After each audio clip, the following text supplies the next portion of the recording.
Welcome to my channel Learn and Grow. Today our topic is instruction pipeline. An instruction pipeline is a technique used in the CPU to speed up instruction execution by dividing instruction processing into multiple stages and overlapping their execution.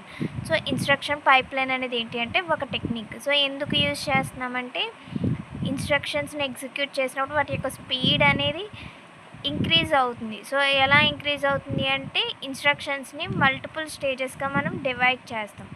Instead of executing one instruction completely before starting the next, the CPU processes multiple instructions simultaneously each at a different stage. So నార్మల్గా ఒక instruction తీసుకుంటా instruction అనేది execute అయ్యేంత వరకు so wait చేస్తుంది.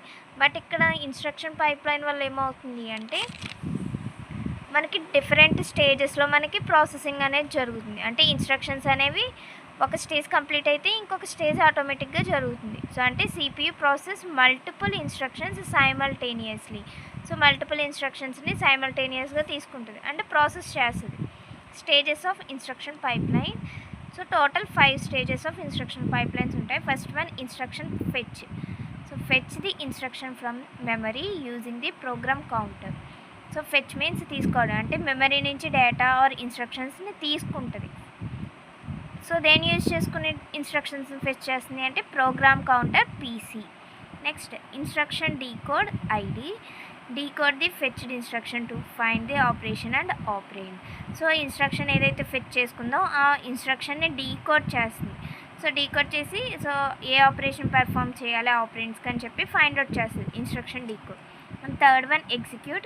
Perform the actual operation arithmetic and logical etcetera. So ఇక్కడ ఎగ్జిక్యూట్లో ఏమవుతుంది అంటే ఏ ఆపరేషన్ పెర్ఫామ్ చేయాలో ఆపరేషన్ని పెర్ఫామ్ చేస్తుంది ఎగ్జిక్యూట్లో. అర్థమెటిక్ అంటే ఎడిషన్, సబ్ట్రాక్షన్, మల్టిప్లికేషన్ వస్తాయి. లాజికల్ అంటే and gate, or gate, not gate use చేసి ఆపరేషన్స్ అనేవి పెర్ఫామ్ చేస్తుంది. Fourth one memory access. MEM access data memory if needed for load or store instructions. So ఇక్కడ memory access అనేది ఏం చేస్తుంది అంటే డేటా మెమరీని యాక్సెస్ చేస్తుంది. ఇప్పుడు మనకి ఏమైనా మెమరీ అవసరమైతే అప్పుడు యాక్సెస్ చేస్తుంది. సో ఎందుకంటే లోడ్ అండ్ స్టోర్ చేసుకోవడానికి ఇన్స్ట్రక్షన్స్ ఏవైతే ఉన్నాయో వాటిని లోడ్ ఆర్ స్టోర్ చేసుకోవడానికి మెమరీ యాక్సెస్ అనేది యూజ్ చేస్తుంది. Fifth one right back.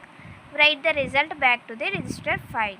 So ఎప్పుడైతే ఆపరేషన్ పెర్ఫామ్ చేస్తే సమ్ రిజల్ట్ వస్తుంది కదా, సో ఆ రిజల్ట్ని రిజిస్టర్ ఫైల్లో స్టోర్ చేయడానికి ఆర్ రైట్ చేయడానికి రైట్ బ్యాక్ అనేది యూజ్ చేస్తుంది. సో ఇన్స్ట్రక్షన్ పైప్లైన్ వల్ల అడ్వాంటేజెస్ ఏంటి అంటే ఇంక్రీజెస్ త్రూపుట్. సో అంటే more instructions are completed per unit time. So ఒక పర్టికులర్ టైంలో నెంబర్ ఆఫ్ ఇన్స్ట్రక్షన్స్ అనేవి కంప్లీట్ అవుతుంది కాబట్టి త్రూపుట్ అనేది ఇంక్రీజ్ అవుతుంది. And efficient CPU utilisation. So అంటే all functional units are active simultaneously. So ఇక్కడ ఫంక్షనల్ యూనిట్స్ అన్నీ కూడా సైమల్టేనియస్గా వర్క్ అవుతున్నాయి కాబట్టి సిపియు యూటిలైజేషన్ అనేది ఎఫిషియంట్గా ఉంటుంది. And no increases in clock speed needed. Performance improves by parallelism not frequency. So ఇక్కడ మనకి ఏంటంటే క్లాక్ స్పీడ్ అనేది ఏమీ అవసరం లేదు. ఎందుకు అంటే ఇక్కడ పెర్ఫార్మెన్స్ అనేది ఇంప్రూవ్ అవుతుంది. సో ఎలా అంటే 1 by 1 సైమల్టేనియస్గా వెళ్తున్నాయి డేటా అనేది. సో అంటే ఇక్కడ మనకి ఫ్రీక్వెన్సీని బేస్ చేసుకొని లేదు.